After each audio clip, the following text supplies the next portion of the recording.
Kannur കണ്ണപുരത്ത് BJP. സ്ഥാപിച്ച കൊടിമരം വീണ്ടും പോലീസ് നീക്കി. പോലീസ് പിഴുതുമാറ്റിയ കൊടിമരം കഴിഞ്ഞ ദിവസം ബി.ജെ.പി. പ്രവർത്തകർ വീണ്ടും സ്ഥാപിക്കുകയായിരുന്നു. പ്രദേശത്തെ CPM-ന്റെ കൊടിമരവും പോലീസ് പൊളിച്ചുമാറ്റി.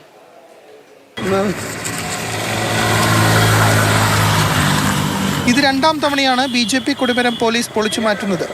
ബി.ജെ.പി. സ്ഥാപക ദിനത്തോടനുബന്ധിച്ചാണ് കണ്ണപുരം ചൈന ക്ലേ റോഡിൽ കൊടിമരം സ്ഥാപിച്ചത്. പിന്നാലെ രാത്രിയെത്തി കണ്ണപുരം പോലീസ് കൊടിമരം നീക്കി.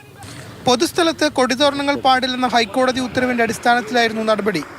എന്നാൽ സമീപത്തെ CPM കൊടിമരം നീക്കാൻ തയ്യാറാകാതെ പോലീസ് ഏകപക്ഷീയമായി പെരുമാറുന്നുവെന്നാരോപിച്ചാണ് ബി.ജെ.പി. അതേ സ്ഥലത്ത് വീണ്ടും കൊടിമരം സ്ഥാപിച്ചത്.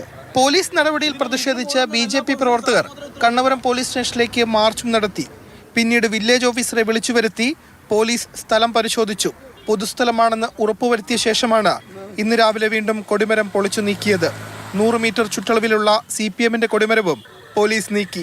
പ്രദേശത്ത് സംഘർഷ സാധ്യതയുണ്ടെന്ന ഇന്റലിജൻസ് റിപ്പോർട്ടും കണക്കിലെടുത്താണ് പോലീസ് നടപടി. മാതൃഭൂമി ന്യൂസ്, കണ്ണൂർ.